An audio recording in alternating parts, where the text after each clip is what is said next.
ازيكم عاملين ايه؟ يا رب يكون كلكم بخير. اول حاجة ما ننساش بقى نصلي على النبي كده كتير، وتاني حاجة تترحموا على جدتي بالرحمة. ربنا يا رب يرحمها ويرحم امواتنا مسلمين اجمعين. بصوا بقى النهارده فيديو كده سهل وسريع، بس ما تنسوش برضو تحطوا لايك للفيديو وتشاهدوه للاخر هيعجبكم. بصوا في الخلاط احنا حطينا شوية قمح كده حلوين محترمين كتار يعني، وهنا ماما بتقشر الليمون، وحطينا فلفل احمر اللي هو الحامي وفلفل اخضر سبايسي برضو. عايزه تحطي فلفل رومي احمر واخضر براحتك، لكن احنا هنا حاطين اللي هو السبايسي الحراق عشان هما بيحبوها كده، التتبيله كده يعني بتكون حراقه. يعني هتحطي فلفل وشويه توم حلوين كتار، وبعدين هتقشري ليمونتين كده، وتبداي ان انت تحطيهم برضو في الخلاط. هتظبطي بقى الملح بتاعك ولازم تظبطيه، عشان لو الأكلة دي ناقصة ملح هتكون رخمة جدا، فانتي ظبطي الملح. حطي معلقة كبيرة من الكزبرة ومعلقة كبيرة من الكمون، حلو كده. يعني معلقة ملح، معلقة كمون، معلقة كزبرة، وشوية شطة لو انتي حابة. تتبيلة السمك بقى طبعا بصوا خطيرة خطيرة. هتشيلي كده قبل ما تعملي السمك بتاعك، هتشيلي كده في طبق شوية. هتقولي لا عشان هي كتيرة، لا احنا عايزين التتبيلة دي هنعمل بيها حاجات كتير قوي. السمك هنا بقى عندي بصوا منضفاه مخليه زي الفل، منضفاه بدقيق وملح وليمون. انا ما بنضفش بخل خالص لان الخل بيزفر. فانا طبعا عشان ما اطولش عليك الفيديو انا نضفت السمك، وبعدين ايه ماما هنا كانت عملت التتبيله، وبدانا ان احنا نخلي السمك بتاعنا زي ما انتم شايفين متنضف وزي الفل، وعامله له كمان فتحتين من الجنبين عشان ماما تملاه من الدقه. بصوا تشيلي كل حاجة في السمكة وتنضفيها كويس جدا جدا، لان السمك ده من حاجة اللي بيكون فيه زفر، فلازم تنضفيه كويس قوي. فزي ما انتم شايفين اصلا بصوا هو من جوه بافتة كده يعني نضيف قوي. وكنت نقعاه برضو في ليمون ومخليه زي الفل. تعالوا بقى نشوف هنعمل ايه تاني لغاية اما السمك يتخلل معانا.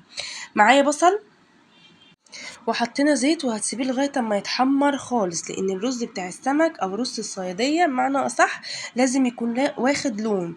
طبعا احنا كده لسه هو هياخد لون تاني، بس بنبدأ نحط البهارات الصحيحة اللي هو ايه، قرفة وحبهان وليمون لومي، حلو كده حلو. لو عندك ورق لورا ممكن تحطي، بس انا بصراحه ما كانش عندي، فماما حطت قرفه وحبهان وليمون لومي. وهنشوف دلوقتي هنعمل ايه تاني. عايزه اقول لكم كان طعمه خطير قوي قوي قوي، طعمه كان جميل جدا ما شاء الله يعني. هتحطي بقى شويه من الكمون وشويه صغيرين من الفلفل الاسود عشان بس تبهري الدنيا معاكي. هنسكت على كده؟ لا مش هنسكت، بس خلي البصله تاخد لون كده معانا، وتعالوا نشوف هنعمل ايه تاني. ماما كمان هتحط كده شوية كزبرة، بس اللزوم ايه زي ما قلت لكم ان احنا نبهر البصلة. تعالوا بقى نشوف الخطوة اللي جاية دي معانا ايه.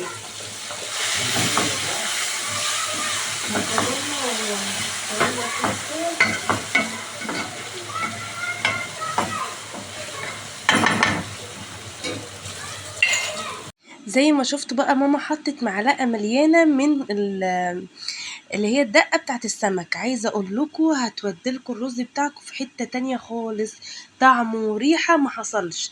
هتحطي كده الدقة وتشوحيها شوية زي ما شفتوا كده مع البصلة، وبعدين ماما هنا جابت بشرة من جوزة الطيب، هتبشريها كده على البصلة. عايزة اقول لكم هتاكلوا شوية رز ما حصلش.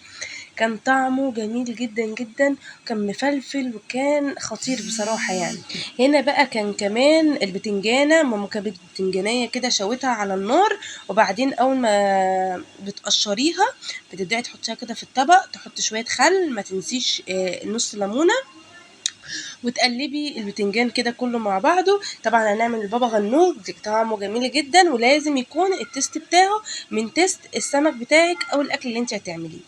فالمهم هتجيبي كده البتنجانيه تبداي تعمليها بالشوكه. طبعا البتنجان ده بيتعمل بكذا طريقه، ودي طريقه منهم ان شاء الله. في طريقه تانية بتتعمل في الكبه، عملناها برضو معاكم في فيديو سمك هتلاقوه في القناه عندكم. هتبداي بقى تحطي كده معلقه من التتبيله بتاعت السمك على البتنجانه بتاعتك، وتقلبي. طبعا انت مظبطه الملح وكله زي الفل، فمش محتاجه ان انت تحطي ملح. زي ما انتم شايفين اهو البتنجان شكله يفتح النفس، كان جميل جدا والله. ماشي كده، تعالوا نشوف ماما هتعمل ايه تاني، لان الفيديو اصلا عندي وانا ناسيه كل حاجه. بص بقى المية هنا كانت غليت، ولازم الرز الصيادية بتاعتك اما تيجي تحطي المية بالبصلة لازم تسيبيها تغلي، مش تحطي الرز الأول وبعدين تحطي المية زي الرز العادي، لأ انت بتحطي المية تغلي الأول وبعدين تبدأي تحطي الرز بتاعك. الرز طبعا كنت عاملاه وغسلاه ومصفياه وكله زي الفل. وبعد كده بقى هنديله تقليبة ونسيبه أول ما يعني يبدأ يتشرب كده هنوطي عليه النار ونسيبه بقى خالص كده على نار هادية يستوي معاك ويبقى زي الفل. تعالوا بقى نشوف هنعمل ايه تاني وهنقلي السمك ازاي. بس ما تنسوش تحطوا لايك للفيديو وتصلوا كده على النبي كتير. بصوا بقى هنا طاسه الزيت، بتحطي الزيت وبتحطي فيها نص ليمونه عشان الزيت بتاعك ما يتحرقش على طول يعني، فاهميني؟ فبتحطي كده نص ليمونه في الزيت. وتعالوا بقى نبهر دقيق شطه وكمون وكزبره. حلو كده، ممكن تستغني عن الشطه دي خالص، بس لازم تحطي كمون وكزبره على الدقيق بتاع السمك بتاعك. بصوا زي ما انتم شايفين السمك بسم الله ما شاء الله كان جميل جدا. انا كنت جايباه كمان صابح وحلو قوي.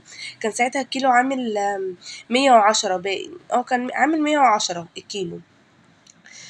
فبصوا ما شاء الله كان جميل جدا. ماما بقى بعد ما بدرت السمك هتبدأ ان هو الزيت بقى يكون سخن كده وكتير شويه، ما تحطيش شويه زيت صغيرين عشان السمك ما يتحرقش معاكي. تبدأي ان انت تقلي السمك. ماما بقى كانت قلت السمك، كنت انا عملت طبق سلطه زي ما انتم شايفين كده حلو. خضره كتير وجزر بقى وخيار وطماطم. هتبدأي بقى ان انت تحطي دقه بتاعت السمك هتحطيها على السلطه، ودوقي السلطه بجد بتكون تحفه. وبعدين بتزودي برضو كده ليمونه، طبعا احنا حاطين بقى بصل ومحبشين السلطه كويس جدا. تحطي نص ليمونه، وبعد كده هتظبطي شويه ملح صغيرين. ما تنسيش ان الدقه اللي انت حطاها فيها ملح، فبتحطي شويه صغيرين من الملح وتقلبي بقى السلطه وتغرفيها. وده اول حاجه طلعت من السمك زي ما انتم شايفين بسم الله ما شاء الله جميل جدا جدا.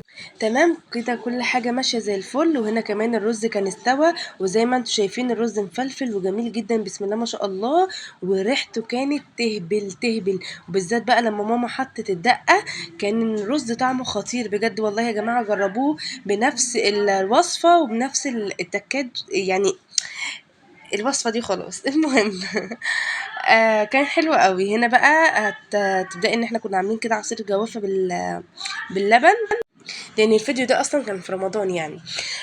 هبدأ بقى ان انا اصب كده العصير زي ما انتم شايفين. العصير الجوافة باللبن ده يا جماعة انا بعشقه في رمضان او غير رمضان، في اي وقت احنا بنحب نعمله يعني بيكون حلو جدا. لا اله الا الله. تبدأي بقى تصبي كده العصير، او ما فيش عصير ما تصبيش عادي، ما فيش اي مشكله. تعالوا بقى نشوف الاكل كده كله بعد ما خلص، ونشوف السمك من جوه مستوي مش مستوي، الرز ايه اخباره. طبعا انا الاكل ده كله ما باكلوش، انا كنت جايبه اليوم ده من بره يعني، انا تعبي راح على الفاضي بس مش مشكله، اهم حاجه هما ياكلوا. بس بصراحه اكلت من الرز لان الرز كان طعمه خطير زي ما انتم شايفين يا جماعه، مفلفل لونه جميل جدا. اللي هو البني الجميل ده، مش ممرر، مش مفيش الكلمات دي كلها. كان جميل جدا. وبابا غنوج كان طعمه تحفه تحفه. الاكل كله كان خطير بصراحه يا جماعه. وزي ما انتم شايفين انا طبعا مش قادره اكل. كان لسه الاذان ما ادنش بس ايه، كنت بوريكم المنظر. وانا كمان السمك من جوه بصوا ابيض فله كده، وكانت التتبيله روعه روعه.